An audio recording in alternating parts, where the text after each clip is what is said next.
This is TLV1. TLV1 radio. Great mixture. I like television. This is still V1. This is Tel Aviv is a beautiful city. Great city, great radio. TLV1. This is TLV1. From the TLV1 studios in Tel Aviv, Israel, it's Louis Live. That's just me, Ari Louis. Good evening, everyone. Hope everyone is well. This is Louis Live coming at you on TLV1.FM. We have a great show tonight. Andrew Sherwood in 20 minutes past the hour to talk about a Jewish soccer league in England. Aviv Rosenblum from your Ramat Hasharon Hammers talk about the big victory last week against the Jerusalem Lions, Joe Glickman, and much more. But we're going to get things started with a little running. On the line right now, running in the Jerusalem Marathon this Friday, representing the One Family Fund is Mr. Tom Weiss. Tom, welcome to Louis Live on TLV1. How you doing? Well, thank you so much, Ari. I am running to the microphone to talk to you because I know this is such a powerful show that you've got. Yeah, it is powerful. And the reason that I'm running for One Family is because it's the victims of terrorism of Israel. And so I got to tell you straight off the top, I would not be running this full marathon if it wasn't for One Family and really we're running with the victims and we're running for the victims at the same time, which is very exciting. And it's motivated me into tremendous training as well. Let's talk about that training because this is your first full marathon ever. It's approximately 26 miles. Obviously, you've been training for months. Tell the folks out there your daily regimen. What are you eating? How much you're running? How much you're riding bicycles? About 9 weeks of training. I beforehand took my time because, sometimes it takes a little pounding on the knees and things along those lines. And so you want your body to be in as best a shape as you can possibly do it. The way I describe it is basically you're going into this thing looking at it as like uphill segments begin to wear down your legs, your cardiovascular system, and your resolve. But it doesn't matter because you have to keep on driving until a manhole cover begins to look like mountains. Remember, this is Jerusalem, not Tel Aviv or even New York or Washington, which has a little bit of uphills, but this is really doing it. So my regiment, as you asked, is basically on Sundays I'll do a speed run, and that usually consists of about 10 or 12, and then we work our way up the ladder. We go 16, 18, 20, in the kilometer ranges, right? So miles-wise, you get all the way up to about 20 miles altogether on your long runs on a Tuesday or a Wednesday. Your speed runs are a lot of fun. All right, and last year you did the half marathon, and I know you had some difficulty. Tell us, at the end of that race, at a little difficulty, at the end of that race, you told yourself, next year, not only am I going to do this again, I'm doing the full marathon. Isn't that correct? I was sitting on the floor. I was sitting on the ground, the land of Israel, right, in the middle of Jerusalem in Gan Soccer Park. And as I was sitting there, I was in pain because I went out about 9 times before, and I pulled a muscle exercising in January, and the race was March 1st. And so I only gave myself 29 days, about 7 times out before the half marathon. And believe me, it's not like a sprint, 100 meters or 100 yards. You got to work. It's a half marathon. And in doing so, the day before, it's kind of a funny story, but don't do it at home. I think any kid could tell you not to do it. I went to the convention center and picked up a pair of sneakers because they said to me, no, don't worry, they're Tom Brady shoes. It's his company. Don't worry, it's a great company, and you won't blister. You won't blister at all. Of course, I ran a strong 10 split time, 10K split time, and then we got between 13 and 14, and I started blistering about 8 out. When I told my mom the story, she said, well, you stopped, of course. I said, Mom, this is not gym class. It's an international marathon. I still came in at about exactly 2 hours, but I was upset. I immediately went over to the first aid tent, and I sat down for a time period, stiffened up, and that's where I made the determination before I hobbled all the way down to the massage tent. All right, so obviously everyone out there, when you're running, very careful. You have to be careful when you choose your running shoes. That's certainly a big factor. Not the day before. Yeah, don't do it the day before. That's for sure. Now, you've been on this year. They're great shoes, but at the same time, it's a year later. Yeah. Well, we love Tom Brady in any case, and we love his money. Now, right.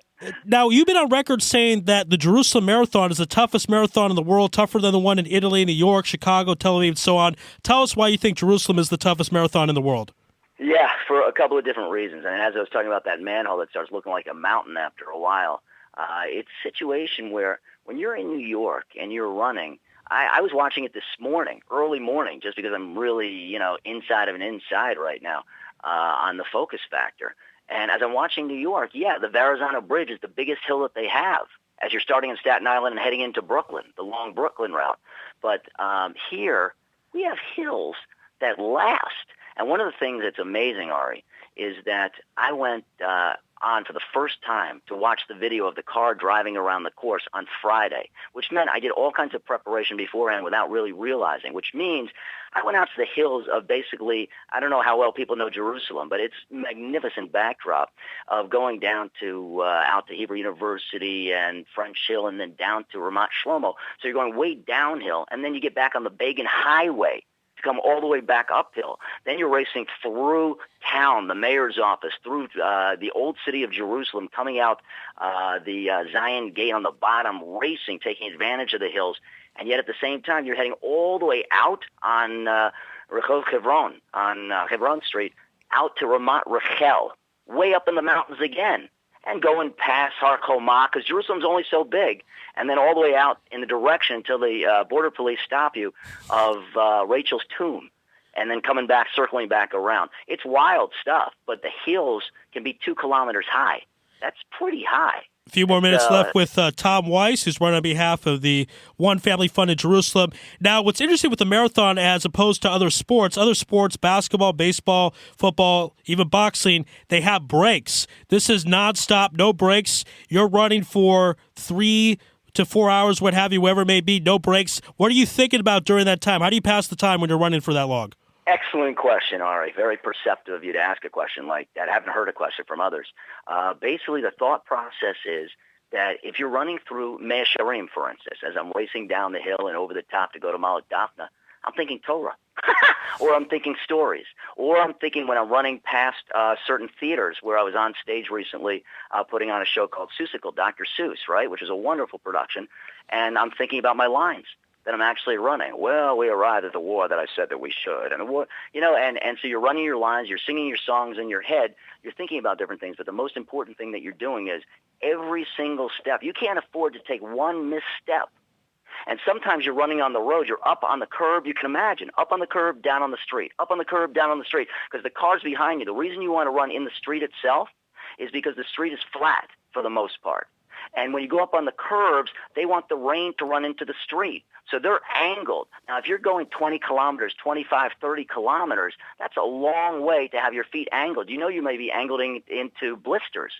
So you have to figure out. So I'm running between buses, literally, going into Mea Shearim, or circling back up around the light rail track as you're heading back up towards the old city and avoiding people and kissing your mezuzah as you go through the old city. I mean, it's wonderful as far as seeing and feeling the full Jerusalem and running through. It's very inspiring, yet at the same time, it's tough.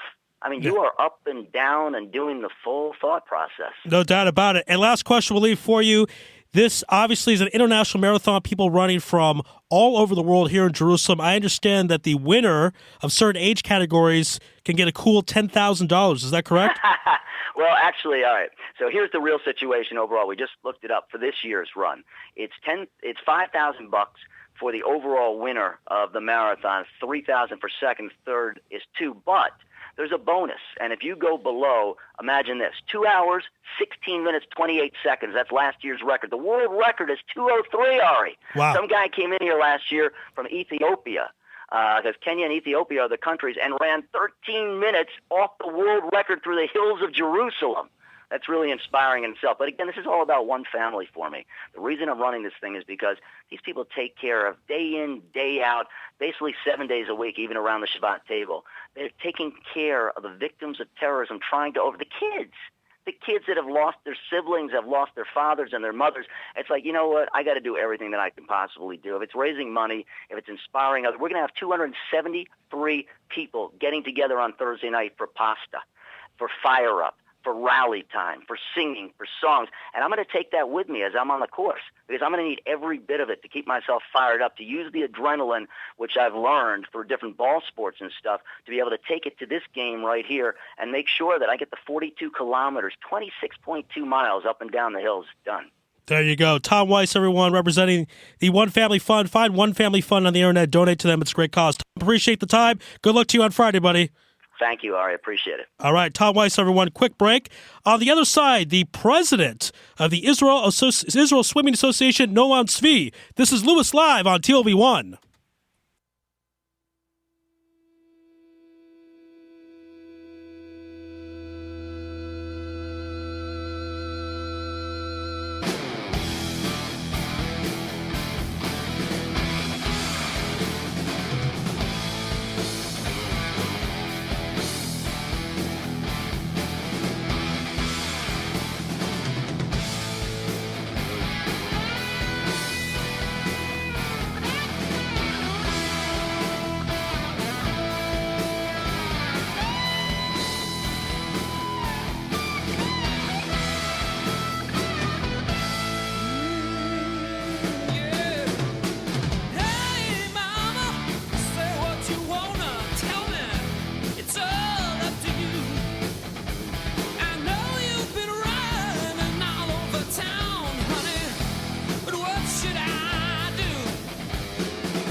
Back here on Louis Live on TLV1. Thanks again to Tom Weiss, running on behalf of the One Family Fund. And thank you to Tober Gershman, who makes all the music for my shows. We have a great show tonight. We're also going to have some great guests coming on next week. Ron Asani, he is a race car driver, world famous. He's going to give up part of his career to join the Israeli army. Josh Halloran, the sports rabbi, poker extraordinaire player, Melanie Weisner, much more. That's next week's show. We still have a long way to go tonight. And on the line right now, the president of the Israel Swimming Association to talk about some big breaking news, Mr. Noam Tzvi. Noam, welcome back to the program. How you doing out there? Very well. Thank you. Good evening.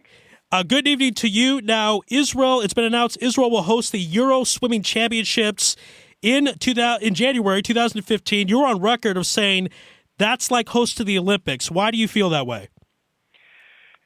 For us to host such a big event, this is a Europe Championship short course, and we're going to have here 45 countries from Europe and 35 already sold television networks all over Europe.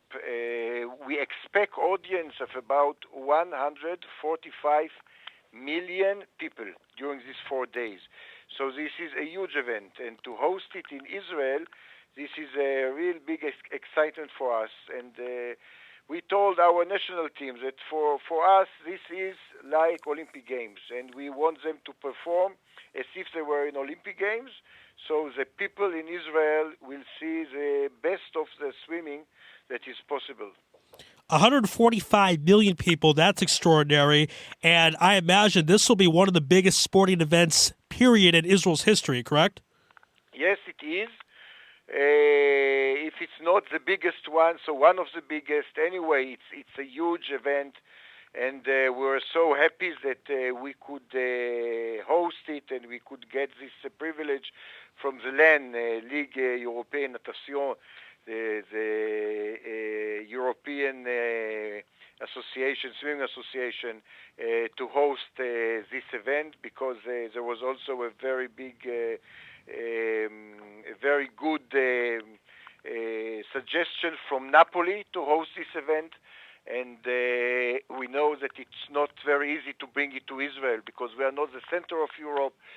Never before we hosted such an event, of European event.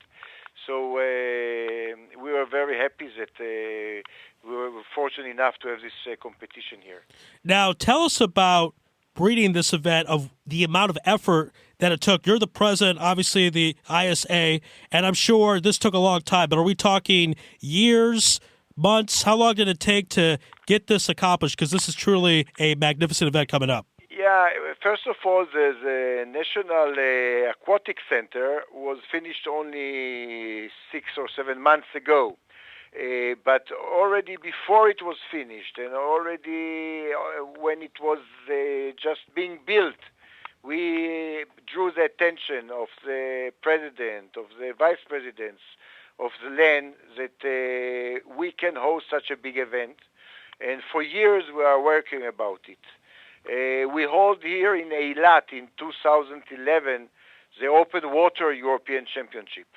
And we showed the ability of the association to deliver a beautiful European event. And then they saw, okay, you know what you are doing. When you have your swimming pool, it will be possible to host it in Israel.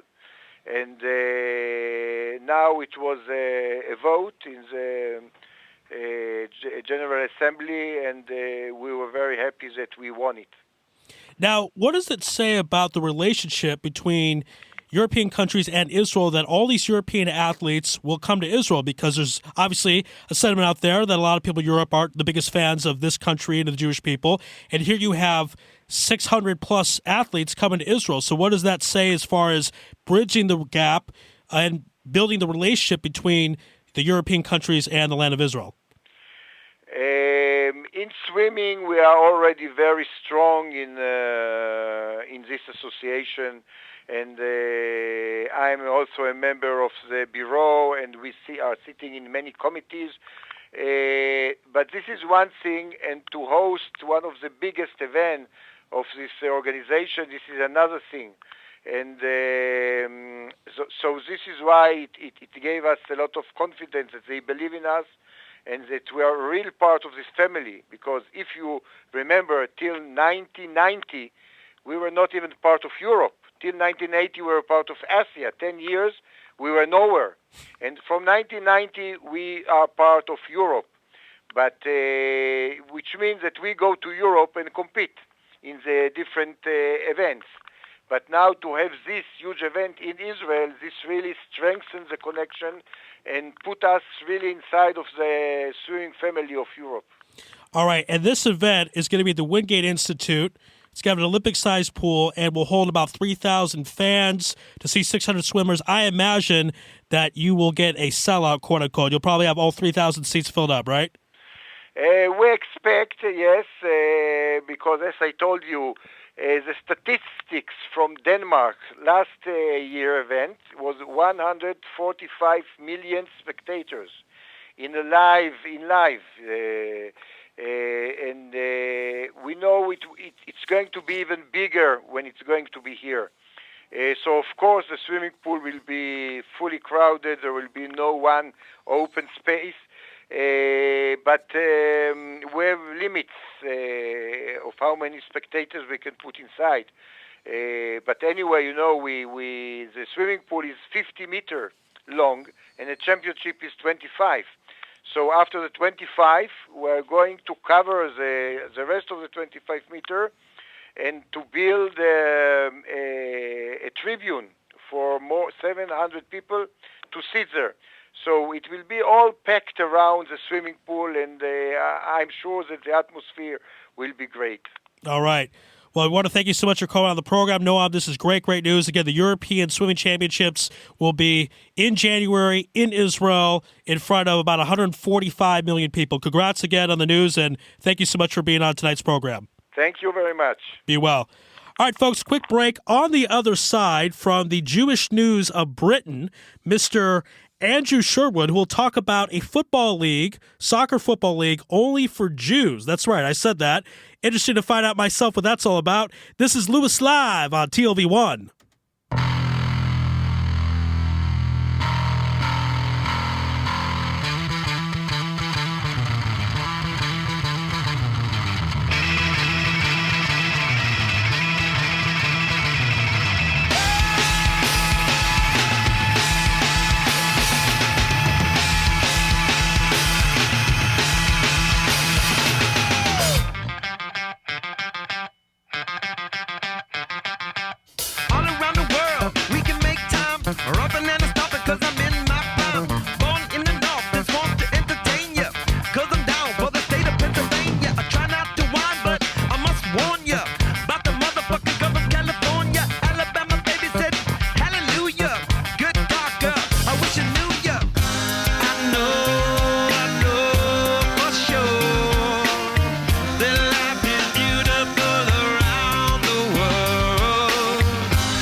All right, back here on Lewis Live on TLV. One little Red Hot Chili Peppers there. I think a couple of their band members are Jewish, so that's good to know.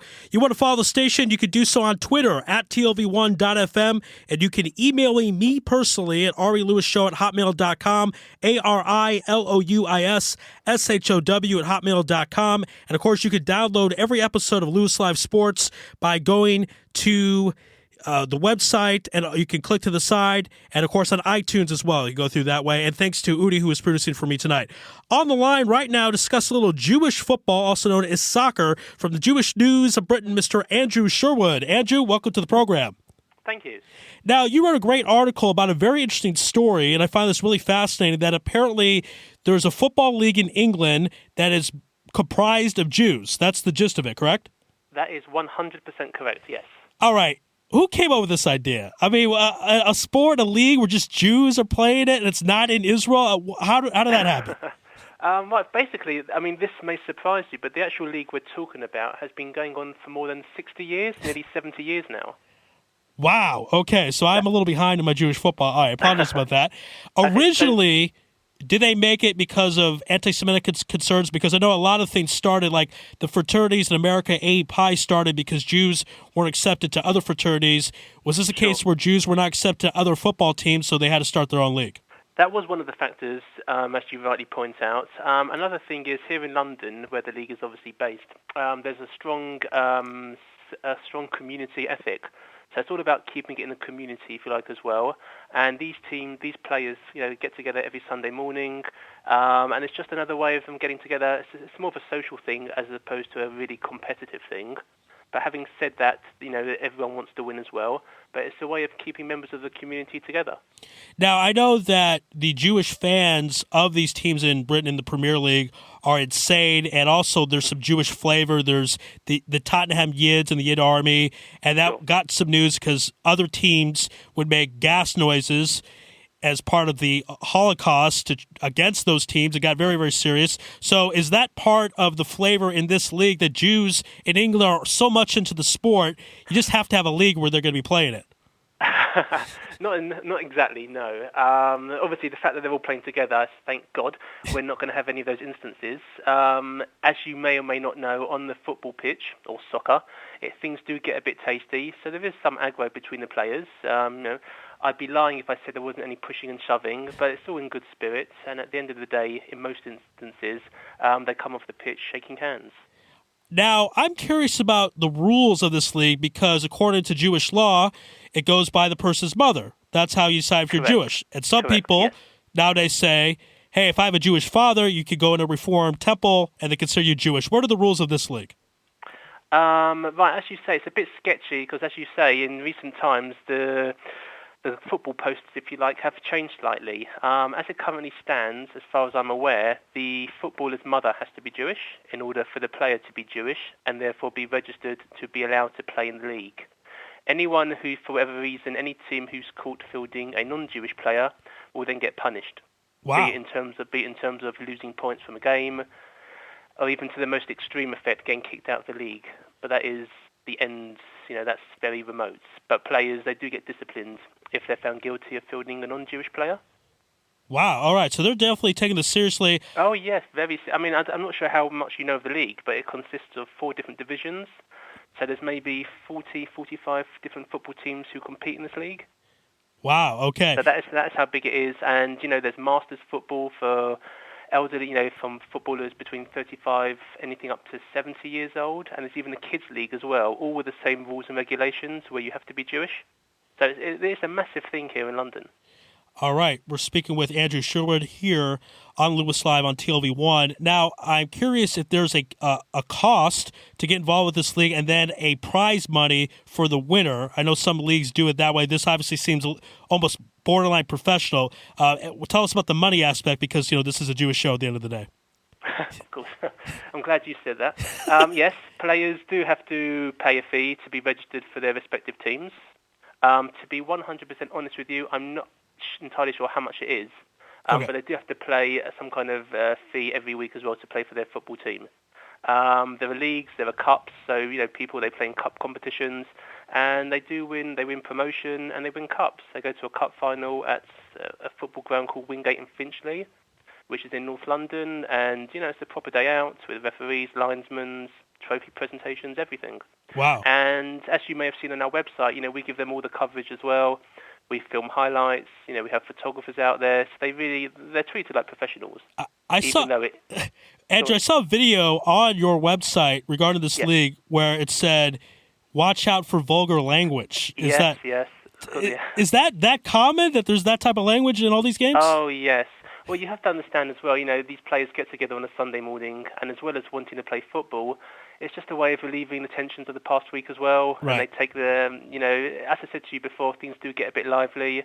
I'm not sure what you heard on the video that you saw, and apologies in advance, but there is some fruity language used, which is why we had to put up that red banner where it said, warning, this video may contain strong language. Right. Because we have had complaints before. And every word you can think of does get used, unfortunately. You know what? We understand. I play in a synagogue league with 3 rabbis, but when we get on the court, there's trash talking, there's elbows thrown, it gets physical. The rabbis as well? The rabbis trash talk? It happens. It happens once in a while. So, and not in the sermon, though, of course, but just on the court or on the soccer field. And, well, last question after you. This is really amazing stuff. I'm curious, has in the past or in present time, has there been any players in the league good enough that you had some scout from the Premier League take a look? Anything to that level?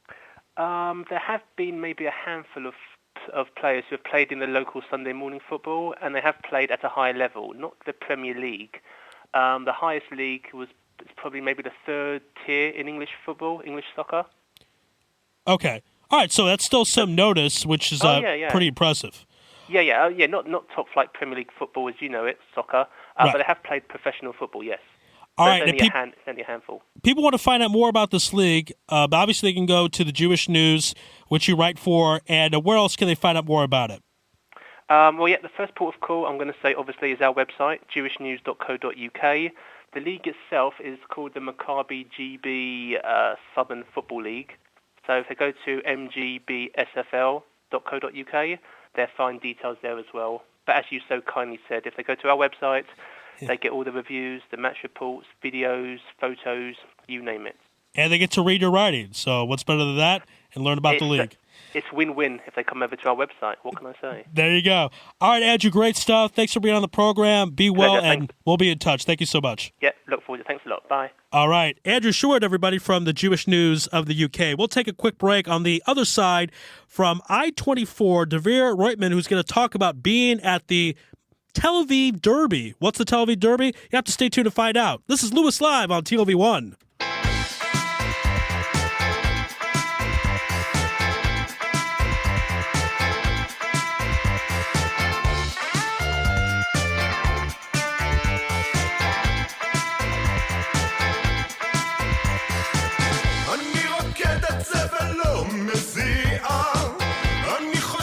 צעדיי הם מוגבלים לכללים אני מועד ולא שומר על קצב ומבייש את הרצפה במחולות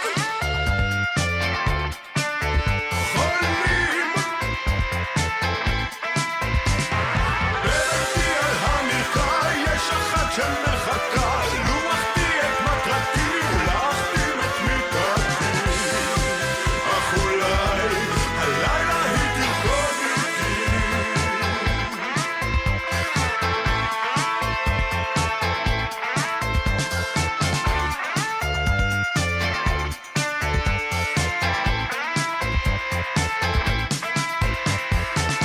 אני עומד על זה ולא מגיע ונאחז בצמרות של אילנות גבוהים גאוותי כעת בגובה 10 אני מוכן להתפשר גם על אורות מהבהבים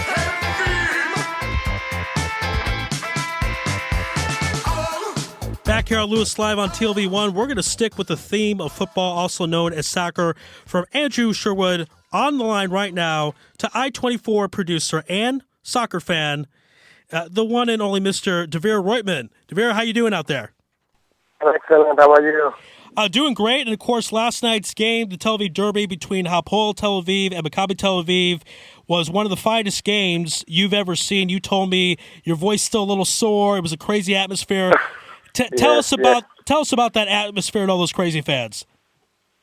Well, the last 4 derbies were won by us, by Maccabi, of course, and this time it felt a little bit different. Maccabi is not in the best shape in the last month and a half.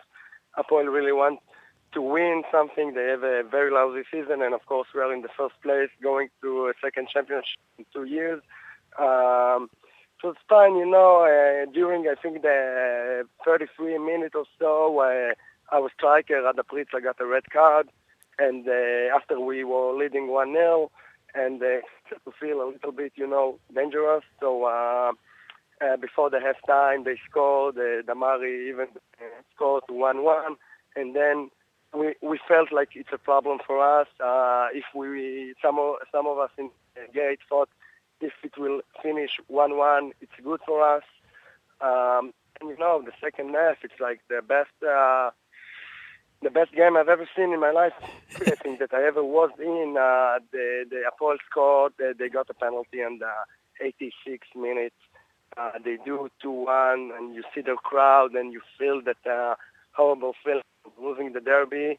And then the next attack of Maccabi, after renewing the game, we got a penalty. It was 2-2, and we had like 3 more minutes. Of course, we were down to 10 players most of the match. And I think in the last second, not the last minute, the last second of the match, Eran Zahavi scored another one, making a 3-2 hat-trick for Eran Zahavi. It was just unbelievable. Now, before we talk about your excitement and your feelings, I'm curious about the crowd as far as percentage. What percentage was rooting for Hapoel? What percentage was rooting for Maccabi Tel Aviv? I think it was like 12,000 Hapoel, because it was a home game of Hapoel, so they give Maccabi only gates 11 and 10, and like you also need a small separations between the gates. Right. So it's another seats that no one can sit in them. Though about 300 Maccabi fans got into the Hapoel gates wearing black shirts. Then they go to the sides of the game. The game started, and you can see it's not Hapoel fans in the gates. But it was like 12,000 next to, I would say, I don't know, 2,000, like 1,000 maybe of Maccabi, something like that. Wow, so they actually snuck in wearing different T-shirts to get in? Yeah. There were warnings. I think there were also semi-police officers in the gates. But before the match, they found out who are the Maccabi fans in the Hapoel gate. They took some of them out, some of them to Maccabi gate. But when the match really started, you could see a lot of fans going to the side. They didn't wear not red or yellow.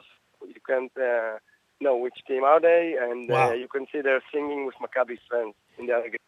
All right, and the fans, because we know that soccer fans are notorious for getting in fights, being rough, being loud, and so on. Obviously, everything was loud, but physically, did the fans fight with each other, or was it pretty safe? No, I think this derby specifically is pretty safe. Okay. I think Hapoel fans went home a lot before Maccabi fans went home. That's for sure. Well, right.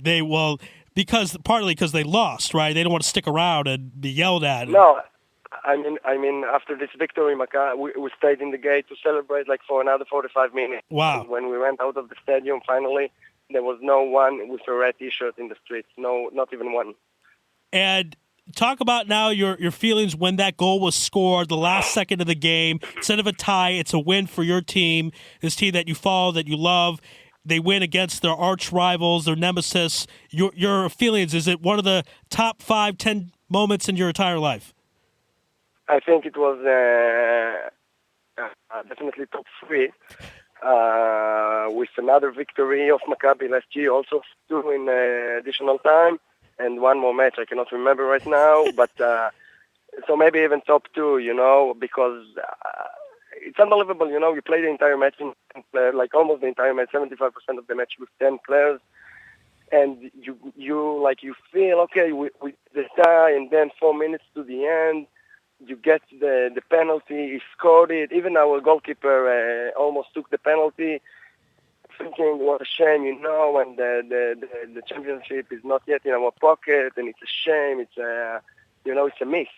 And then, the next attack of Maccabi, he just entered Tal Ben Chaim very fast, very, very fast. Like a minute ago, it was his first touching the ball, I think, and he squeezed the penalty for Maccabi. I saw it very closely. It was 100% penalty. And, you pray just for a run, not to miss the penalty. He scored it. And then you're thinking, okay, if I want now Maccabi to win, I'm really a pig, Right. And then, one more attack of Maccabi, they almost scored a goal, and you thought, okay, yeah, definitely this one is tie. And the last attack of Apoel, they lose the ball to one player of Maccabi. He ended it over to Brak Badash, who ended it over to Eran Zehavi, and in a small touch, not the best situation to score the goal, and it entered, and I just jumped on the fence, then I turn around, I see the coach, everyone, I didn't realize the match was over. At that second, the judge didn't even renew the match, and everybody are running inside. It was just crazy, unbelievable. Unbelievable. Right. Wow, last question, Lee, for you. Because you guys got the win over Hapoel, no matter what happens the rest of the season, do you feel like this is a good season because of that victory last night? I will answer you like that. We had also what is called the small derby last year between Maccabi Tel Aviv and Bnei Yehuda Tel Aviv. Also, as I said, finished in a very dramatic way. Maccabi winning 3-2 in the 99 minutes. And after goal last year, I felt what everybody felt last night. The championship is ours. No one will take it, no matter if we lose, win, what Hapoel Be'er Sheva will do, Maccabi is very, very strong. It can win Hapoel with 10 players. She can win each team that she has to play during the matches that are left. I think this is one of the greatest seasons Maccabi ever had, for sure. All right, Tavir, we're out of time for this segment. Really great to have you on. Happy that thank you. Happy that you're able to come on, and also get a note to say hi right now from Udi. Udi wants to say hi to you, so okay. All right, he was happy with the victory as well. All right, we're going to be in touch, Tavir. Thank you so much. Enjoy the victory, and thank you for being on Louis Live tonight. Thank you. Good night. All right, be well. Tavir Roitman, everybody, also producer at I-24, by the way, but last night he was just a fan. We'll take a quick break. On the other side, from your Ramat Hasharon Hammers, Mr. Avi Trey Rosenblum. This is Louis Live on TLV1.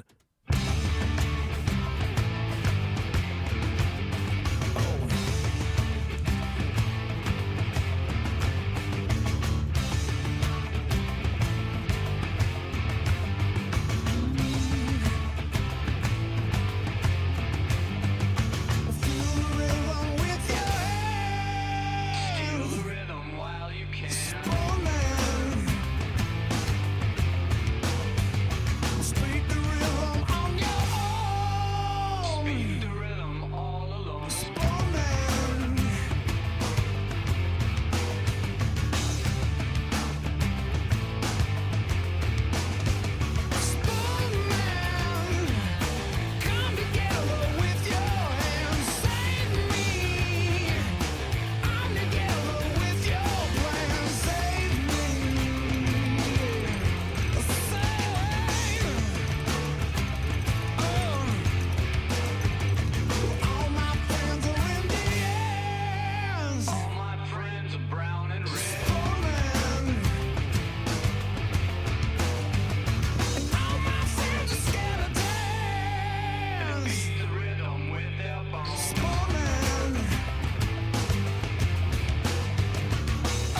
Back here on Lewis Live on TLV1. Thank you for tuning in, or thanks to Devere Reutman from I-24.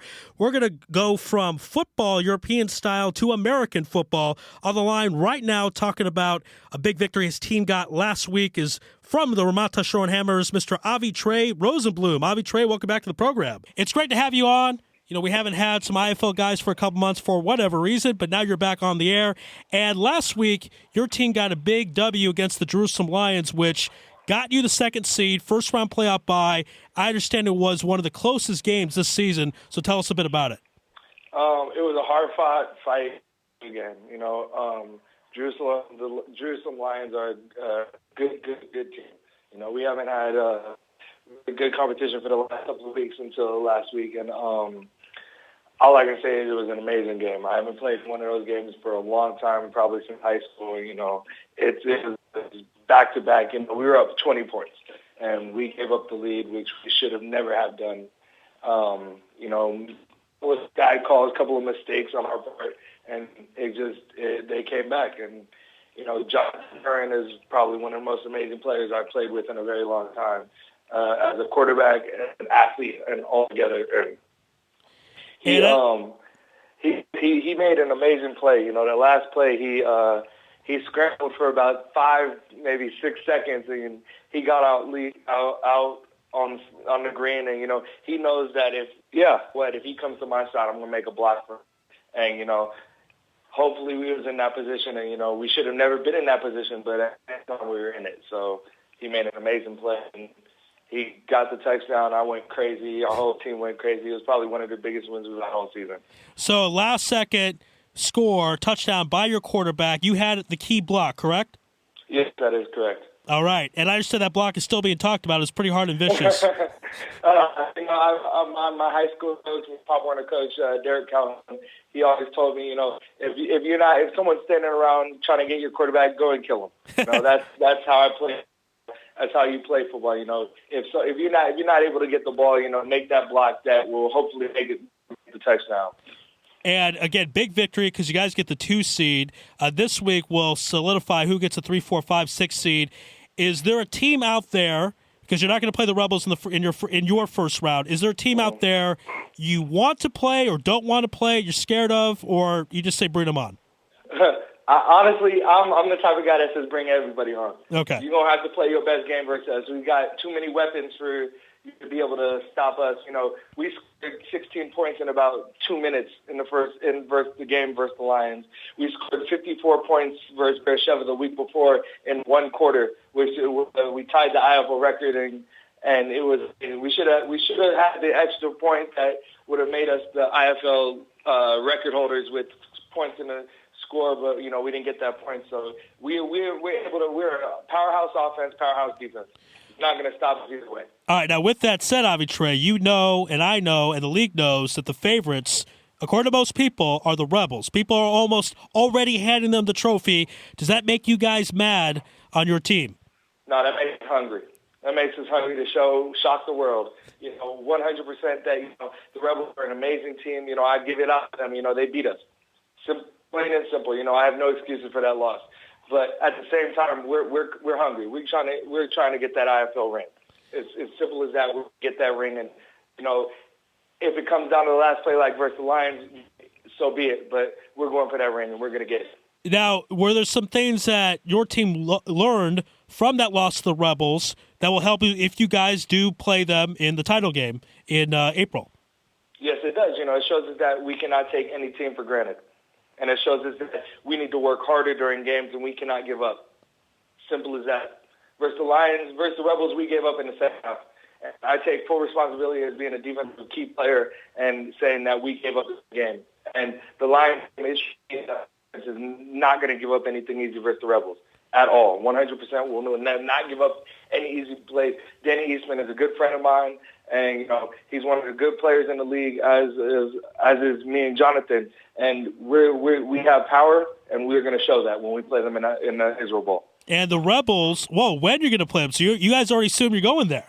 Oh, we're going. I'm going to make 100% that we're going there. Wow, and I will put all right. my body on the line for it. Avi Trey announced that on my show that his team will be going to the title game. And if you guys do end up to the title game and play the Rebels, they'll have apparently Johnny Joe Martishis, who's back in Israel, came back a couple weeks ago. Johnny Joe, an IFL legend. Does that scare you at all, or still no? Honestly, I play versus guys that are in D1 colleges and are going to the NFL this year, and, that doesn't scare me at all. Honestly, it's funny to me. I honestly, I don't know anybody that's a legend in the IFL, and, I just want to say, as we saw as the Sabres, they've won 3 years in a row. They got kicked out of the league, and, they went downwards. Football is a great sport, and football, I love it because, it's not, who wins at the end of the game. It's who's winning. It's not winning during the game. It's who wins at the end of the game. Anything can happen. All right. Anything can happen. And last, I'll leave you with this. This is Dr. Noble's second year with your team, and before he came on the scene, Hammers were not in good shape. He come on the scene, and last year, first winning record, and this year you guys have the 2 seed. So just talk about Dr. Noble's impact on the Ramat Hasharon Hammers. Keith is a great, amazing guy. He's a U.S. diplomat, so he knows how to strategize. And being said that, I look up to him more than anything, and he's, a black man. So I honestly, as being a young black man, I look up to him and, see where he is now, and that's where I want to be. I'm currently in the works going to the Air Force, so I'm looking at that right now as a position. And he knows football. He knows football in and out, and he will do anything he can to put our team in the position to win the games. And that's all I ask. As coaches that I've played for, we've always had a mentality, and so when I look at him, I look at him as a leader. He will put us in a position where we need to win. All right. And Dr. Noble gives a great interview. I'll have to say, Avi Trey, a little more diplomatic than you. He would not go on the record saying that his team will be in the game, but that's you and that's him, and that's why you guys both give great interviews. Avi Trey, thanks for being on Louis Live on TLV1. We hope to see you in the title game. I hope to broadcast it, and Ty will tell about those issues, and we appreciate the time tonight. Yes, thank you so much. I've always liked listening to the show. It's a great show. Ari, you're a great man. Don't worry about what other people say. As long as you have haters, you're doing something right. That's well said. Very true. All right, Avi Trey, thank you so much. All right, thank you so much. Bye. Be well. Avi Trey Rosenblum, everybody, predicting on my program his team will make it to the IFL title game, and that will be in April. Date to be determined, either April 11th or 10th. Quick break. On the other side, the founder of the Rehovot Silverbacks, Mr. Joe Glickman. This is Louis Live on TLV1.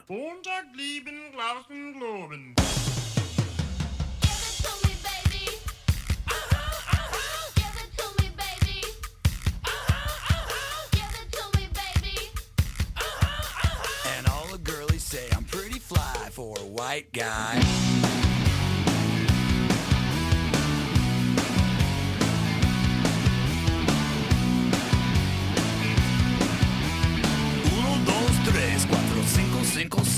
You know it's kind of hard just to get along today. Our subject isn't cool, but he fakes it anyway. He may not have a clue and he may not have style, but everything he lacks, well, he makes up in denial. So don't debate, play us straight. You know he really doesn't get it anyway. Gotta play that feel and keep it real. For you, no way, for you, no way. So if you don't break, just overcompensate. At least you know you can always go on Ricky Lake. The world needs one piece of. Hey, hey, do that brand new thing. Give it to me, baby. Give it to me, baby. Give it to me, baby. Back here on Louis Live on TLV1. Once again, if you want to follow the station on Twitter, you can do so at TLV1.fm. And if you want to email me personally, that's arilouisshow@hotmail.com, ARILOUISSHOW@hotmail.com. We had a great show tonight. At the end of this segment, I'll tell you about some of the guests coming on next week, so that's exciting stuff there. On the line right now, the founder of the RC Cola Rehovot Silverbacks and champion in the IFL with the Tel Aviv Sabres, Mr. Joe Glickman. Joe, how you doing out there? Hi, Ari. Good evening. How are you? Great, and it's great to have you back on. It's been a while since we chatted.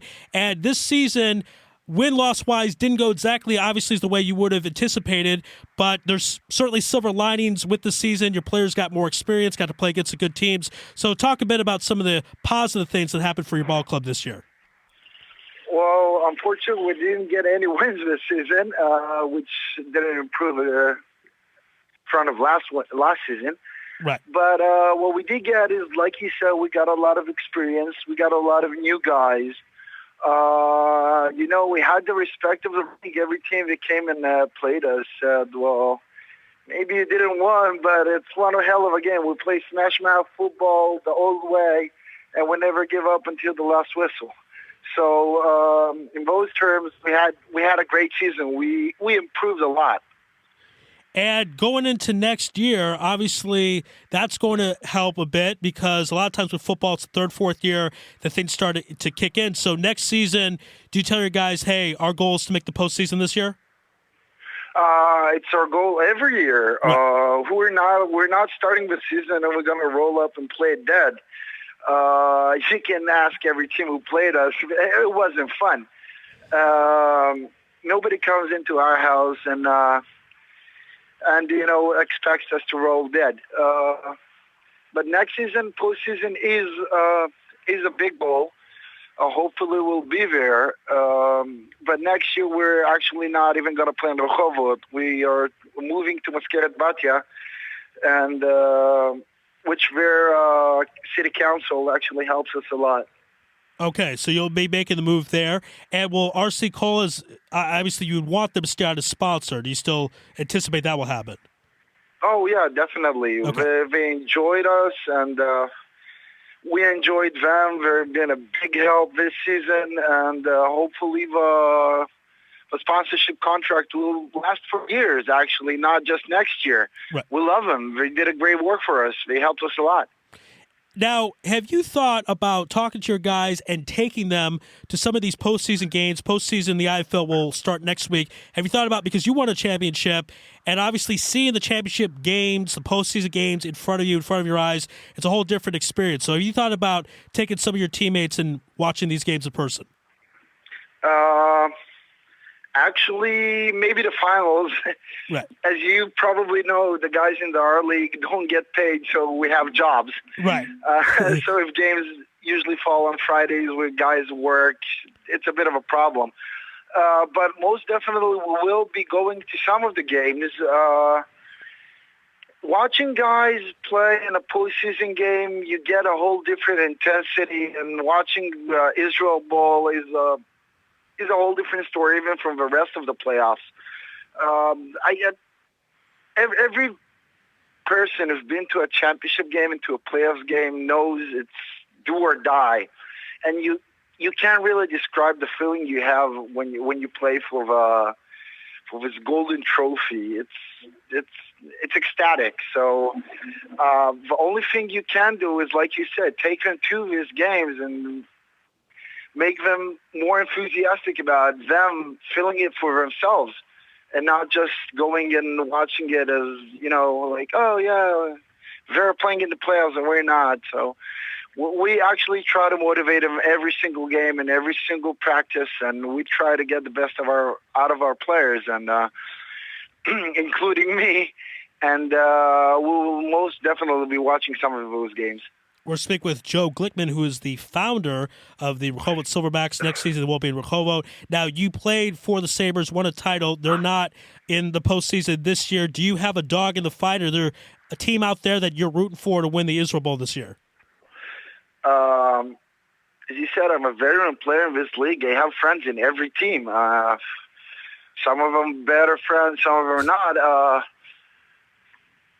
I can say I don't have a dog in this fight, but if I have to put my money on the dog in this fight, I'll put my money on the Rebels this year. Yeah, a lot of people feel that they're the team to be undefeated so far and have been winning games in blowout fashion.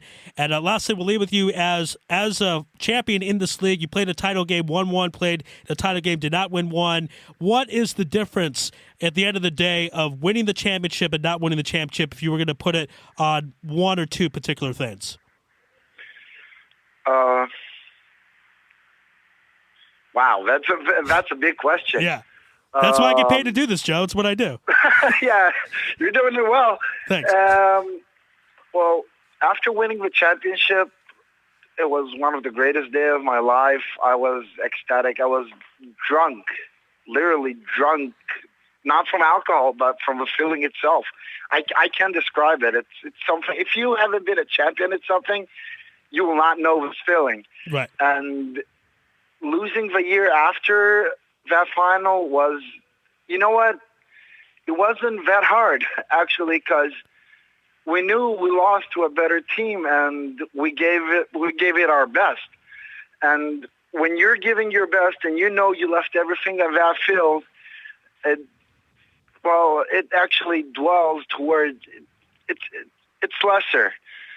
But winning a championship is definitely one of the best feelings I ever had in the world. All right. Joe Glickman, wrapping things up here on Lewis Live on TLV1. We appreciate the time. Hope to see you at the Israel Bowl, and thanks again for being on the program tonight. Thank you, Ari. Good night. Good night. All right, folks, that's the end of our program. We want to thank everyone for tuning in. Again, we have a great show next week. We want you to tune in and listen to that. We'll have Ron Sani. He is a very famous race car driver who's going to put his career on hold to serve in the IDF. We'll talk to Roy about that. We'll have on Josh Halleckman, the sports rabbi. We'll catch up with Josh. Haven't spoke with him in a few months on the program. It'll be great to talk to the sports rabbi. And, of course, Melanie Weisner, who's a world-famous poker player, had a great interview with her last time out. We'll do it again next week. I want to thank everyone for tuning in, listening in, being part of the program. And, of course, I want to thank our guests. We began the program with Tom Weiss, marathon runner. Will be running the full marathon this Friday on behalf of One Family Fund. Check out One Family Fund on the internet. They do great work.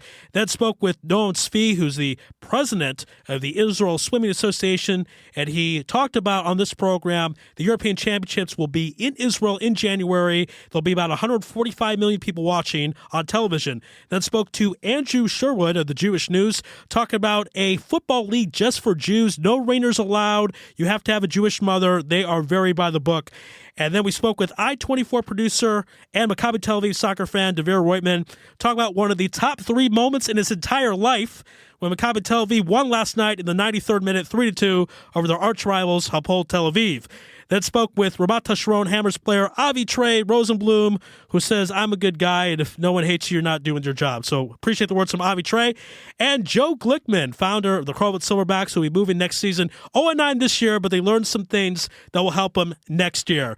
Thank you again for listening in. Stay tuned for a lot of great programming, a lot of great stuff. But that's it for tonight. God bless, and good night.